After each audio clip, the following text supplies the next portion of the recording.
From the 5th section of the chapter visualising the nation. अब इस section में हम लोग बात करेंगे कि कैसे यूरोपियन स्टेट्स ने, कंट्रीज़ ने अपने नेशन को विजुअलाइज करने लग गए। तो किस लिए विजुअलाइज करते थे कि सबके मन में वो एक नेशनलिज्म और प्राइड की फीलिंग ला सके, यूनिटी की। While it is easy enough to represent a ruler through a portrait or a statue, how does one go about giving a face to a nation? अब किसी रूलर का portrait या statue बनाना तो is very easy, पर आप एक nation को कैसे रिप्रेजेंट करोगे? Artists in the 18th and the 19th centuries found a way out by personifying the nation. Personify का मतलब होता है कि आप किसी भी नॉन लिविंग थिंग को ह्यूमन एट्रीब्यूट्स दे रहे हो, जैसे रिप्रेजेंट कर रहे हो उस कंट्री को कि जैसे वो एक पर्सन हो। एक नॉन लिविंग थिंग को आप एक ऐसे रिप्रेजेंट कर रहे हो जैसे कि वो कोई पर्सन हो, उसको बोलते हैं personification. In other words, they represented a country as if it were a person. Nations were then portrayed as female figures. वो कैसे एक नेशन को रिप्रेजेंट करते थे? एक फीमेल फिगर के through. The female form that was chosen to personify the nation did not stand for any particular woman in a real life. Rather, it sought to give an abstract idea of the nation in concrete form. अब जिस particular women को इन्होंने personify करा था वो कोई real women नहीं थी, बल्कि एक एब्स्ट्रैक्ट आइडिया थी। एक आइडिया थी जिसको वो एक नेशन के फॉर्म में रिप्रेजेंट कर सकें। That is the female figure became an allegory of the nation. Allegory का मतलब होता है an abstract idea is expressed through a person और अ थिंग।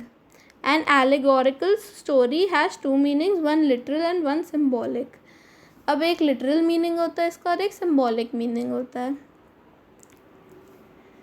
तो अब हमें समझ में अभी तक इतना आ गया कि एक नेशन को रिप्रेजेंट करने के लिए एक फीमेल फिगर का पोर्ट्रेट करा जाता था, उसमें कि वो कोई रियल वुमेन नहीं होती थी बल्कि एक abstract idea. She was more a sort of an abstract idea जिससे हम एक कॉन्क्रीट फॉर्म देते थे। Now the next paragraph, you will recall the French revolution artist use the female allegory to portrait ideas such as liberty, justice and republic. The ideas were represented through specific objects or symbols. As you would remember, the attributes of liberty are the red cap. Liberty के लिए लोग red cap पहनते थे, like the Jacobins, or the broken chain. While justice is generally a blindfolded woman carrying a pair of weighing scales. ये तो हम लोग ने अपनी हिंदी मूवीज़ में भी देखा है कि एक लेडी होती थी जो blindfolded होती थी और she was carrying a pair of weighing scales. वो क्या सिम्बोलिजाइज या पर्सोनिफाई करता था? जस्टिस। तो ऐसे ही फ्रेंच रेवोल्यूशन में भी काफ़ी पर्सोनिफिकेशंस यूज़ हुए थे एक एब्स्ट्रैक्ट आइडियाज़ को एक रिप्रेजेंटेशन के लिए।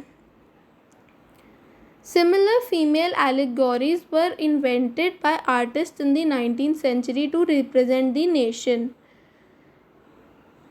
In France, she was christened Marianne, a popular Christian name.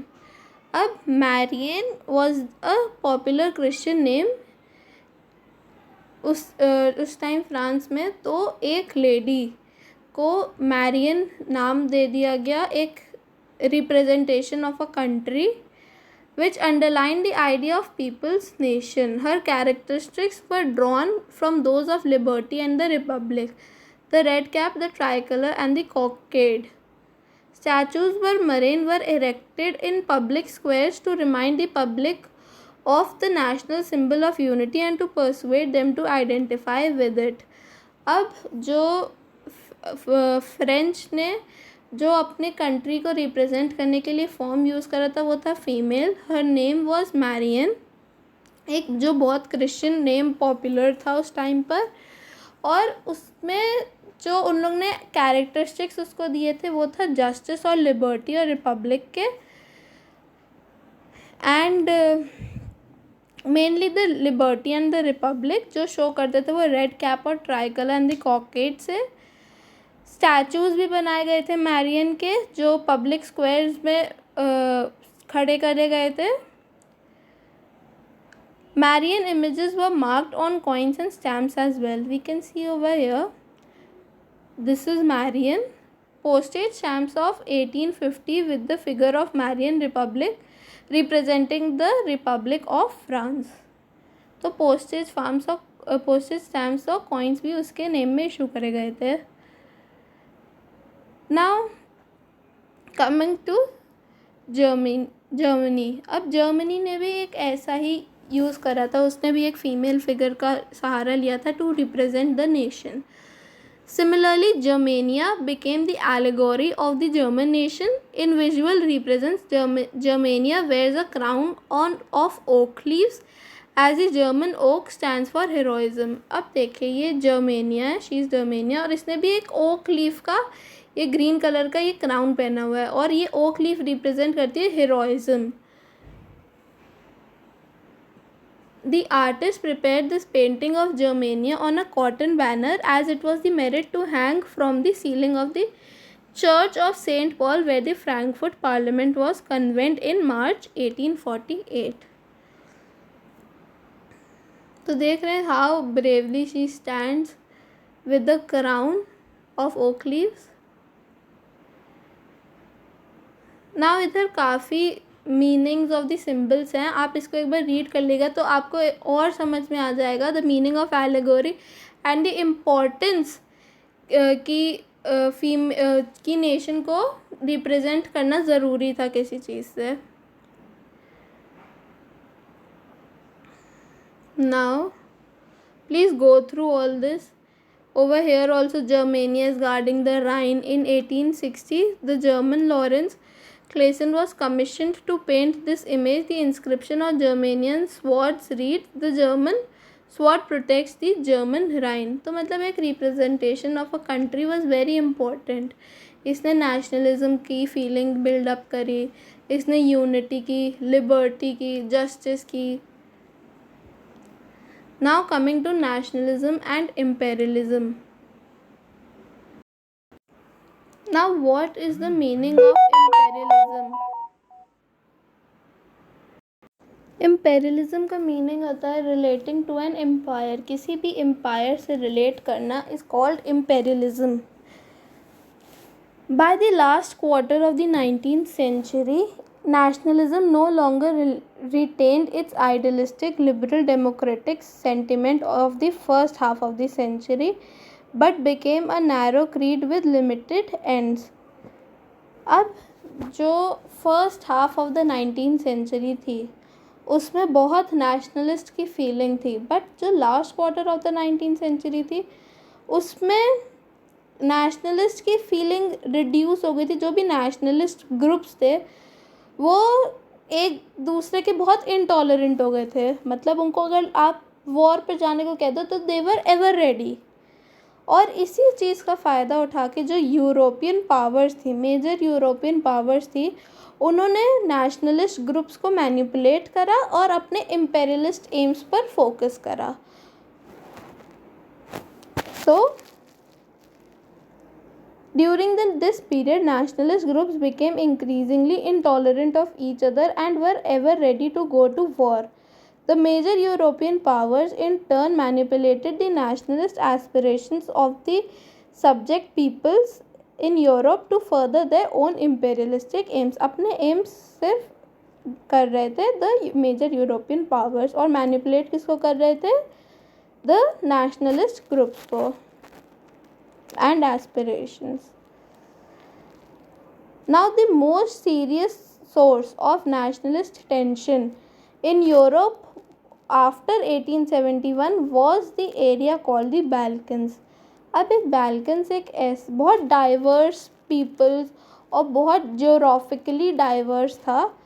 Now उसमें we should read, the Balkans was a region of geographical and ethnic variation comprising modern-day Romania, Bulgaria, Albania, Greece, Macedonia, Croatia, Bosnia, Herzegovina, Slovenia, Serbia, Montenegro, whose inhabitants were broadly known as the Slavs.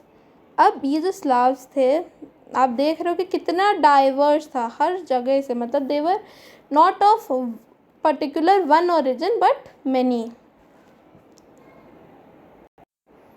Here is a map showing the Balkans. आप देख सकते हो कि कितना दे were divided. और इस पे जो बाल्कन्स पे जो मेन रूल था, major parts of the Balkans, वो था ऑटोमन एम्पायर का. और ऑटोमन एम्पायर आपको पता ही है क्या है. A large part of the Balkans was under the control of the Ottoman Empire. The spread of the ideas of romantic nationalism in the Balkans, together with the disintegration of the Ottoman Empire, made this region very explosive. This region very explosive मतलब politically explosive. All through the 19th century, the Ottoman Empire had sought to strengthen itself through modernization and internal reforms, but with very little success. अब जो Ottoman empire था वो 19th century में अपने आप को strengthen, अपने आप को और स्ट्रॉन्ग बनाने का मेजर्स ले रहा था, बट उसके मेजर्स इतने पावरफुल नहीं हो पा रहे थे. वो मॉडर्नाइजेशन और अपने अंदर के रिफॉर्म्स कर रहा था, बट उसको बहुत थोड़ी सी सक्सेस मिल रही थी. One by one, its European subject nationalities broke away from its control and declared independence. अब जो उसके अंदर में जो यूरोपियन सब्जेक्ट थे और जिनमें बहुत ज़्यादा नेशनलिज्म थे, वो ऑटोमन एम्पायर से हट गए और अपनी इंडिपेंडेंस को क्लेम करने लग गए और पॉलिटिकल राइट्स को भी. The Balkan peoples based their claims for independence or political rights on nationality and used history to prove that they had once been independent but had subsequently been subjugated by foreign powers. उन लोग ने ये भी prove करा कि वो कभी बहुत साल पहले इंडिपेंडेंट हुआ करते थे, बट वो फॉरेन पावर्स के अंडर में आते गए और आते गए. Hence, the rebellious nationalities in the Balkans thought of their struggles as attempt to win back their long lost independence. अब ऑटोमन एम्पायर तो बहुत बड़ा एम्पायर था, तो उसने सोचा कि जो उसके अंदर जो नेशनैलिटीज़ थी, उन लोग के अंदर भी एक नेशनलिज्म की फीलिंग आ गई थी, और उन लोग ने सोचा कि वो लोग भी अपनी लॉन्ग लॉस्ट इंडिपेंडेंस को वापस लें. As the different Slavic nationalities struggled to define their identity and independence, the Balkan area became an area of intense conflict. अब बहुत सारी आइडेंटिटीज़ और नेशनैलिटीज़ थी स्लैविक में. So the Balkan states were fiercely jealous of each other and each hoped to gain more territory at the expense of the others. अब बैल्कन states थी वो बहुत जेलस थी एक दूसरे से, और वो चाहती थी कि उनको ज़्यादा लैंड मिल जाए और दूसरों को कम.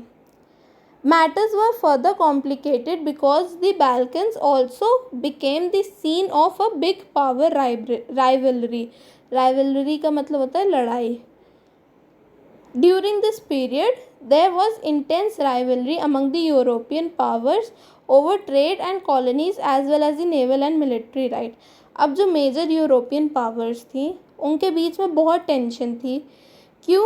बिकॉज ऑफ ट्रेड, कॉलोनीज़ और नेवल और मिलिट्री माइट. इन सब के चक्कर में लेके बहुत वो था. और बाल्कन्स भी इसी टाइम पे इट वाज एन एक्सप्लोर्ड करने वाला area. These rivalries were very evident in the way that Balkan problem unfolded. अब ये जो rivalries थी वो बहुत evident थी, बहुत साफ थी, क्योंकि जिस तरीके से जो Balkan problem ने मोड़ लिया था. Each power, Russia, Germany, England, Austria-Hungary, was keen on countering the hold of other powers over the Balkans and extending its own control over the sea. अब ये जो powers थी वो चाहती थी कि और पावर वो बाल्कन्स के ऊपर ले लें और उसके सी पर भी, बिकॉज आपने देखा अभी मैप में कि बाल्कन का काफ़ी रूट था सी पे, मतलब they were linked to the seas. This led to a series of wars in the region and finally the First World War. अब जो टेंशन थी, आप कह सकते हैं कि it aroused from the Balkan problem.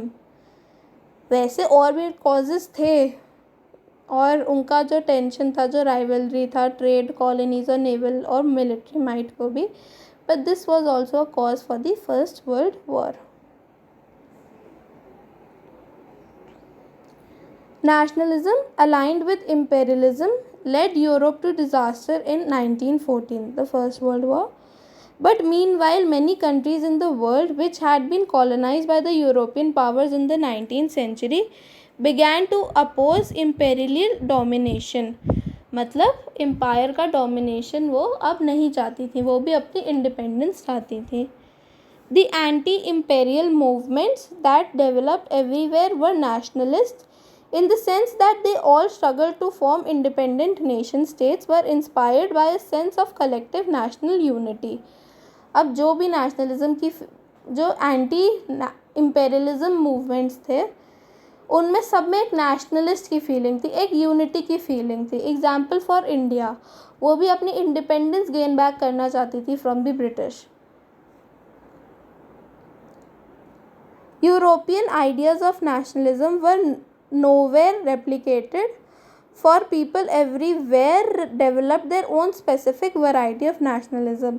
अब जो nationalism की feeling थी वो हर country के लिए अलग थी.